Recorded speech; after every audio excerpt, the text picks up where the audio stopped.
For those of you familiar with the w124 project, I've been battling to get a decent steering wheel for that car. The one in there is okay, but the actual leather around the rim has the stitching busted open on the right hand side. Now, to get that recovered in Australia is not exactly cheap. To give you some idea of the cost, I actually got this already recovered sportline wheel from Europe shipped for less than half of the cost of recovering my facelift non-airbag leather steering wheel in Australia. I'm not 100% happy with this wheel. The leather covering is acceptable, but it seems to have been done by trained chimpanzees because they've practically destroyed this unobtainium horn pad. It seems that they've ripped it off without removing the actual star from the middle there, and all of the securing rubber is basically ripped off. I've had to glue that all back together.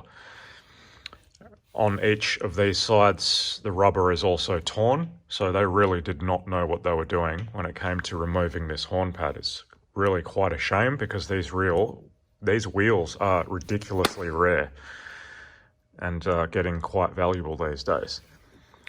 But I've done a reasonable job gluing that pad together so that it is actually staying on there now. It was barely staying on at all when I got this, and I thought, what the hell have I bought?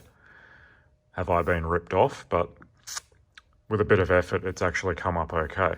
And I know there's no chance in hell of ever finding another horn pad, so I'm just going to have to use it the way it is. Stitching is okay. Like, it's not award-winning, but at least this ugliness at the rear won't be visible from the driver's seat. The old saying goes, you get what you pay for, but in reality, it's still better than what I've got. So I think we'll go ahead and fit this and see what it looks like on the car. It's been quite a while since I've been in my red 124. I forgot how much of an improvement I've actually made to this car's interior since I've got it. I have a feeling this is going to make quite a nice difference. And having seen my wood up close again, I'm getting the feeling that maybe I should just replace the rest, because the door trim wood is not the best, nor is the dash. And the worst is the rear console box. That's actually delaminating.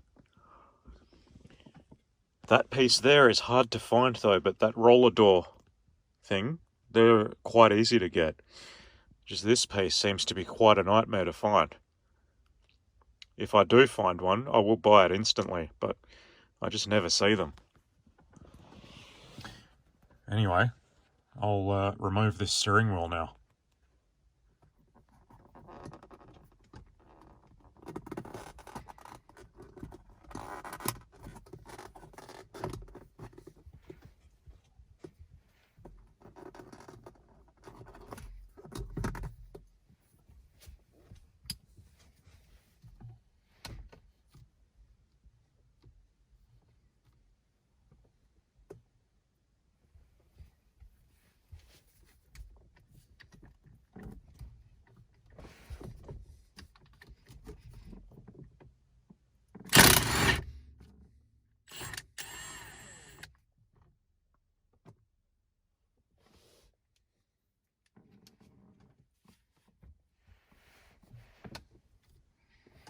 Make sure it's straight before taking off.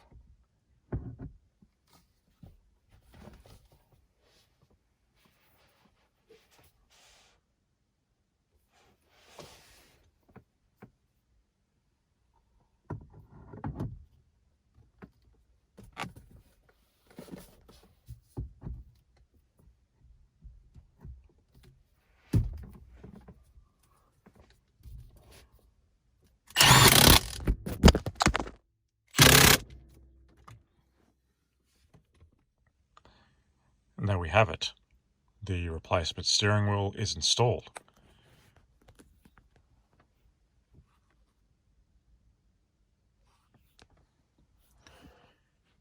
I'll find out if I've really got that in the middle the next time I take it for a test drive. Yeah, I'm reasonably happy with it. It definitely does look better than what was there before, but yeah, I guess beggars can't be choosers these days. These are old cars, and finding specialty bits like this in good condition or refurbed for a reasonable price is quite difficult. I don't know what I'll do with the other steering wheel. I'll probably still get that recovered at some stage if I can find someone to do it for a reasonable price.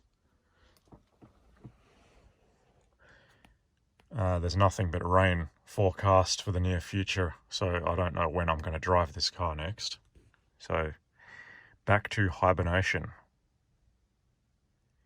Just a bit of bonus content.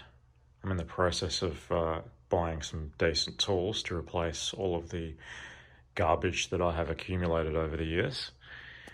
This is what has arrived so far. There's much more actually still in transit, but as with everything these days, it's taking a million years to get here. So this is the 1/2-inch Wera socket set.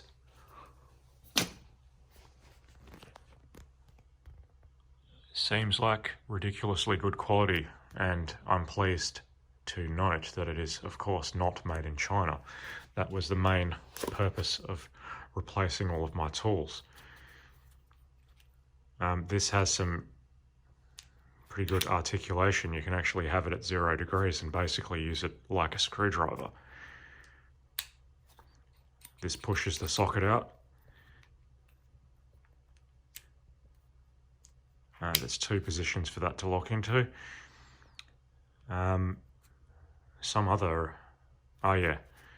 So when it's in this position, you actually push that forward to release the socket. I think there's some other functionality with this that I haven't quite worked out yet, because I seem to recall this handle is supposed to twist and extend. I don't know if that's this version, but I can't twist it unless I'm just not strong enough. But anyway, I've had no use for it yet, but I'm sure that will change. Looks like a 1/4-inch bit adapter. Yeah, that'll be for those pieces there.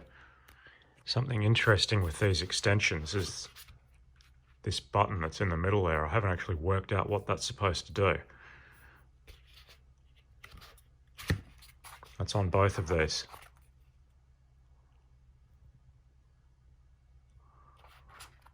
The manual doesn't reference it, but I'm sure others that are used to this stuff will know what this is for. And this is I don't know what the proper name for it is, but it allows you to use the thing at an angle, like a wobble. And that's a universal joint.